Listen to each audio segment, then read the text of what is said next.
Bonjour à toutes et à tous, bienvenue pour ces guidances du mois de mai 2024. On va regarder les énergies pour votre signe astro sur ce mois de mai au niveau pro, au niveau relationnel, voir un petit peu dans quelles énergies vous allez être, ce qui va vous aider, quels vont être vos objectifs, ce qui va falloir peut-être dépasser pour certains. Bien sûr, ça reste une approche générale, donc vous vous y identifiez ou non. Voilà, prenez uniquement si ça vous parle. Allez voir votre signe ascendant, votre signe lunaire. Ça peut vous apporter des compléments, puis essayer de faire un petit peu votre propre adaptation de toutes ces énergies et voir un petit peu comment ça vibre pour vous. Et puis, si ça ne vous parle pas, bah, vous laissez de côté. Si vous souhaitez développer par le biais d'une guidance personnalisée, vous avez mon mail qui apparaît en bas de cette vidéo, lililatarot@yahoo.com. Je fais toujours une approche préalable avant notre premier échange pour voir si je cerne bien votre situation.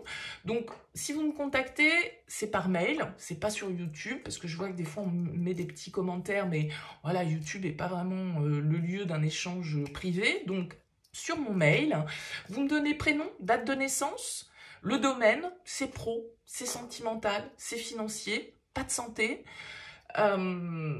Sans plus d'éléments, sans me poser de questions, parce que parfois dans vos questions, il y a déjà des éléments sur la situation actuelle, et j'aime bien pouvoir partir de zéro pour voir si justement je cerne bien vos préoccupations actuelles, vos questionnements actuels, et pour voir si notre échange du coup va être pertinent ou non. Voilà pour le préambule. Alors pour ce mois de mai, on va utiliser le tarot Santa Muerte. Ça faisait un petit moment que je ne l'avais pas utilisé pour des guidances, me semble-t-il. Donc voilà, ce sera lui qui nous guidera sur ce joli mois de mai. On se retrouve tout de suite pour votre tirage. Bienvenue les cancers pour les énergies de ce mois d'avril. On regarde ici votre énergie principale, votre objectif, votre force, le défi, le conseil, vos activités professionnelles, le relationnel sentimental, votre vie intérieure et comment vous sortez de ce mois de mai. Alors, vous avez un arcane majeur en notre deck, les cancers, vous avez l'arcane majeur du pendu. Alors, le pendu, il peut signifier plusieurs choses. Il peut nous parler de blocage, il peut nous parler d'attente, il peut nous parler de se sentir un petit peu en suspens. Mais peut-être aussi que vous avez besoin de réflexion en fait sur une situation qui n'avance pas comme vous le souhaitez, qui est peut-être ralentie ou bloquée pour des raisons X ou Y. Et avec cette carte du pendu, eh bien, c'est une carte qui invite à observer la situation sous un autre angle, à changer un petit peu notre vision des choses, à accepter ce qu'on ne peut pas changer, ce sur quoi on n'a pas de pouvoir, et du coup à essayer d'envisager peut-être les choses sous une nouvelle perspective, on va dire. Donc on va voir un petit peu votre tirage, on va découvrir ensemble. Alors, 5 de bâton en énergie principale, 3 d'épée en objectif, As de coupe en force, Roue de fortune en défi, 9 de bâton en conseil. Au niveau pro, on a les amoureux. Au niveau relationnel, on a la 3 de coupe. Dans votre vie intérieure, on a la 6 de denier. Et vous sortez de ce mois avec la 8 de bâton. Alors, on retrouve 2 autres arcanes majeurs dans votre tirage, la roue de fortune, les amoureux. On a des bâtons. Ici, on a pas mal de bâtons. On a une carte d'épée, 2 cartes de coupe et une carte de pentacle. C'est quand même assez équilibré votre tirage. J'ai l'impression que vous avez un petit cap à passer, là, les cancers, sur ce mois de mai. Des décisions peut-être à prendre. Ça se passe peut-être au niveau professionnel avec ces amoureux. Hein. Les amoureux peuvent nous parler d'un choix, d'un équilibre que vous souhaitez trouver, d'une situation un petit peu compliquée et souffrante que vous souhaitez laisser derrière vous. Donc, dans quel domaine de vie ça se passe, je ne sais pas. C'est peut-être là-dessus que vous avez besoin un petit peu de prendre du recul et de réfléchir à la suite. Le pendu arrivant juste avant la mort dans le tarot, c'est voilà, la réflexion aussi avant le changement. Alors, votre énergie principale, c'est la 5 de bâton. La 5 de bâton, c'est une carte qui peut nous parler un petit peu d'instabilité, de tension, de rivalité, de compétition, de débat. Avec la 5 de bâton, c'est un peu, vous voyez, il allume le feu, là. C'est un peu le feu aux poudres. Il y a quelque chose, une étincelle qui surgit et qui vient un petit peu, justement, soit créer des tensions, soit créer des débats, des discussions qui peuvent être un petit peu houleuses avec la 5 de bâton, parce que souvent, on est confronté à des idées qui ne sont pas forcément les nôtres, ou en tout cas à des avis contraires. Donc, il y a débat avec le 5 de bâton. Alors, ce pas forcément des débats sanglants, mais il y a des désaccords, en tout cas, qui peuvent surgir pour vous sur ce mois de mai. Des situations qui peuvent être un petit peu instables et un désir qui peut être aussi du coup un petit peu perturbé avec ce 5 de bâton. C'est pas trop ce qu'on veut, on a envie de faire bouger les lignes et en même temps on sait pas trop vers quoi ça va nous mener en fait, d'ouvrir les hostilités, vous voyez d'un certain côté peut-être avec cette allumette qui est en route là. Alors c'est vrai que vous avez comme objectif la 3 d'épée, donc c'est pour ça que je vous disais, c'est comme si vous étiez face à une situation, un cap que vous deviez passer, peut-être un pardon que vous devez accorder, un pardon à quelqu'un, un pardon à vous-même, une réconciliation qui doit se faire justement dans une situation qui peut être un petit peu agitée avec ce 5 de bâton, parce qu'il y a eu des disputes, parce qu'il y a eu des discussions un petit peu rythmé et où chacun a amené ses arguments et où chacun a essayé de faire valoir ses droits. Et avec le 3 d'épée, il peut y avoir quand même une idée de vouloir dépasser une souffrance, de vouloir clôturer une situation qui nous a blessés ou quelqu'un qu'on a blessé, hein, ça marche dans les deux sens. Mais la 3 d'épée, c'est souvent une carte qui est symbolisée par un cœur transpercé par 3 épées. Et donc, il est question ici de mots qui nous ont blessés ou d'une situation, d'une rupture de lien, d'une trahison qu'on a vécue. Vous voyez, il est en train de lui planter ici une épée dans le dos. Donc, il y a quelque chose voilà, qui nous a déçus, blessés, et qu'on souhaite dépasser ici, puisque c'est votre objectif. Mais peut-être aussi que vous avez un cap à passer, et que ce cap à passer, il pique un peu, ce cap. Vous voyez, hein. Alors, la bonne nouvelle pour moi avec cet as de coupe en force, c'est que justement, c'est une étape qui va vous permettre le renouveau, qui va vous permettre une guérison. Comme je le disais, ça peut être une histoire de pardon. Se pardonner à soi-même, pardonner à l'autre, pardonner une situation, pour justement peut-être ici débloquer une situation dans laquelle les choses sont un peu figées, sont un peu en suspens. Avec cet as de coupe en force, c'est vraiment la possibilité d'une compréhension émotionnelle, d'un renouveau émotionnel, d'un nouveau départ affectif peut-être pour certains d'entre vous, en tout cas d'un apaisement que vous ressentez ici face à une situation et face à un nouveau pas que vous devez faire dans une nouvelle direction. J'ai juste l'impression qu'en fait, le changement vous fait peur ici avec cette roue de fortune en blocage. Vous appréhendez peut-être justement de passer ce cap. Vous avez appréhendé parce que vous avez peut-être peur de ne pas prendre la bonne décision, vous appréhendez parce que vous ne maîtrisez pas du tout le changement que ça va générer dans votre vie et donc du coup, vous pouvez avoir un petit peu peur de ce qui se passe, même s'il n'y a pas beaucoup d'épées dans votre tirage. Donc je pense que c'est pas le mental forcément qui prendra le dessus pour vous sur ce mois de mai. Simplement, le changement peut vous effrayer un petit peu. Tourner cette page, symboliquement, ça peut vous effrayer un petit peu.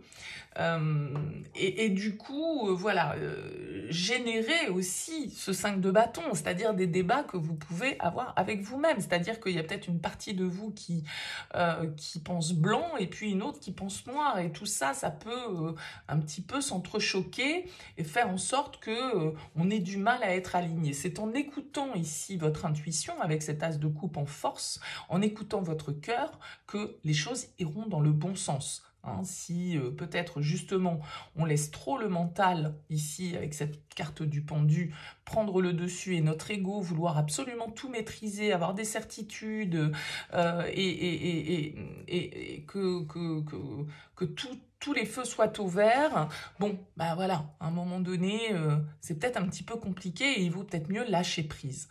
En tout cas, avec la 9 de bâton en conseil, moi je la prends ici un petit peu pour vous comme une carte qui vous invite à persévérer, à ne pas lâcher, à défendre vos droits, à affirmer votre personnalité.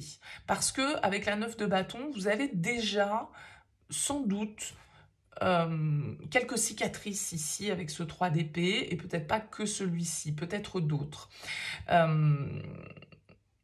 Et donc, voilà, vous êtes peut-être dans une forme de prudence.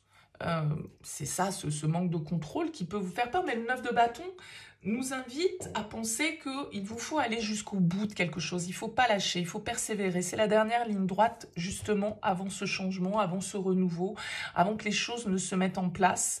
Et tout compte fait, la 9 de bâton est une carte d'audace et de courage, un petit peu, face à des situations qui peuvent être difficiles, qui peuvent être éprouvantes, qui nous demandent de l'énergie et qui peuvent nous épuiser un petit peu. Hein, ok ? Alors, comme je le disais, peut-être que vous avez un choix ici important à faire au niveau professionnel. La carte des amoureux, dans le tarot, nous indique devoir prendre une décision, réfléchir à un choix important. Les amoureux, c'est une arcane majeure, ça veut dire que ce choix, il va avoir des conséquences sur la suite de votre vie. C'est pas un petit choix, je mange japonais ou italien. Hein. Non. Voilà, avec la carte des amoureux, c'est un choix un peu plus conséquent et peut-être que vous avez différentes possibilités qui s'offrent à vous au niveau professionnel et du coup des décisions à prendre, des décisions importantes. Et peut-être que cette décision, avec ce 3 d'épée, elle n'est pas facile à prendre, elle vous perturbe, elle vous fait peur. Vous ne savez pas vers quoi ça va vous entraîner de faire ce choix. Donc, laissez-vous porter, lâchez prise, acceptez que vous de toute façon, vous ne pouvez pas tout maîtriser. Alors pour certains, bien sûr, avec les amoureux au niveau pro, on pourrait nous parler ici d'une association, d'un partenariat. Peut-être que vous travaillez en tandem avec quelqu'un et que ici, il y a une idée de contrat. Peut-être qu'il y a une possibilité de signer un engagement avec cette carte des amoureux au niveau professionnel. Donc peut-être un nouvel engagement. Peut-être que vous bataillez pour obtenir cette possibilité avec ce 5 de bâton, parce qu'il y a de la concurrence, parce qu'il y a de la compétition. Mais vous sortez peut-être d'une période un petit peu difficile au niveau professionnel et vous avez envie que cette page, elle se tourne, même si ça vous fait peur. Parce que, je ne sais pas moi, vous allez peut-être quitter un CDI, vous allez peut-être quitter une place qui était d'un certain côté confortable, mais qui ne vous convenait plus, etc., etc. Donc, voilà, avec cette carte des amoureux, l'arcane majeur étant dans vos activités, c'est peut-être de ça qu'on nous parle ici pour vous. Mais ça veut dire que si là, il y a un choix à faire, un contrat à signer, c'est quelque chose qui vous emmène vers de nouvelles possibilités. Et plus d'équilibre et de bien-être avec cet as de coupe. Relationnellement, vous avez la 3 de coupe. Alors la 3 de coupe, moi, elle vient me parler de plaisir. Peut-être que ce mois de mai, ça va être un mois qui va être rempli de sorties, de rencontres, d'activités, de loisirs. C'est le cercle social, le 3 de coupe, c'est notre environnement amical. Et c'est une carte qui parle de profiter du moment présent, qui parle de légèreté, qui parle de... Voilà, on ne se prend pas la tête avec le 3 de coupe, on est plutôt en mode carpe diem. Alors on peut être en mode aussi, du coup, séduction avec ce 3 de coupe, hein, un petit peu jouer à l'amitié amoureuse ou à être voilà, dans une démarche un petit peu légère, en tout cas avec ce 3 de coupe. Hein. Donc, vous allez peut-être pouvoir compter sur votre environnement social pour vous divertir, pour vous changer les esprits, pour vous sortir un petit peu de vos tergiversations, de vos appréhensions, de vos débats intérieurs ou d'une situation comme ça qui peut générer un petit peu d'instabilité pour vous. Malgré cette instabilité, vous avez quand même un 6 de denier ici dans votre vie intérieure. Donc j'ai quand même l'impression que, ok, vous êtes peut-être un peu agité avec ce 5 de bâton, mais avec ce 6 de denier intérieurement, je crois que l'équilibre il est trouvé. C'est-à-dire que vous savez ce que vous voulez, ce que vous valez, où vous vous sentez bien, où est le juste équilibre, quel est le bon timing. J'ai l'impression que voilà, il y a cette capacité chez vous, les cancers, sur ce mois de mai, d'être dans une réflexion, dans une prise de recul, d'appréhender les choses en étant organisé, d'aller demander de l'aide là où il faut si besoin, d'accorder la vôtre en contrepartie. C'est une histoire d'équilibre, c'est donnant-donnant, c'est aussi peut-être vos capacités ici à négocier une situation, à négocier un compromis avec ce 6 de denier. En tout cas, sur cette fin mai, accélération des événements, les choses bougent et ça bouge vite avec un 8 de bâton. C'est vraiment la carte où on dit que là, l'action, elle est lancée, que les opportunités, elles se présentent, que les changements s'opèrent, que tout commence à se mettre en place et je dirais à se goupiller de manière assez fluide. C'est la carte des synchronicités en fait, la 8 de bâton. Quand tout se synchronise parfaitement, les hasards de la vie font que blam blam blam, tout s'enchaîne et voilà, notre vie est vécue un petit peu en accéléré parce que ça va peut-être plus vite aussi que ce qu'on avait pu imaginer. Donc le 8 de bâton nous invite à penser que vous êtes très énergique en tout cas sur ce mois de mai, entre la 5 de bâton, la 8 de bâton. Bon, malgré ce pendu, je pense, qui est plutôt peut-être une carte de lâcher prise sur le fait, justement, quand vous voyez que vous êtes dans une situation qui n'avance à rien, qui ne mène à rien, des discussions qui sont stériles ou une évolution professionnelle qui ne se fait pas parce que le contexte ne correspond pas, que faire? Qu'est-ce que vous pouvez changer là-dedans? Sur quoi avez-vous le pouvoir? Et peut-être que vous comprenez justement et que vous agissez sur les points sur lesquels vous avez le pouvoir. Et vous prenez des décisions qui sont justes et qui vous permettent de sortir d'une situation qui est souffrante. C'est peut-être au niveau professionnel que ça se passe pas bien. Et que du coup, voilà, il y a ici une forme de changement à opérer. Dites-moi dans vos commentaires les cancers, parce que c'est intéressant pour moi d'avoir vos retours, savoir un petit peu comment ça vibre pour vous. N'hésitez pas à liker, à partager cette vidéo si vous souhaitez soutenir mon travail sur YouTube. Merci en tout cas pour votre écoute, votre présence. Je vous souhaite un excellent mois de mai. Je vous dis à très vite.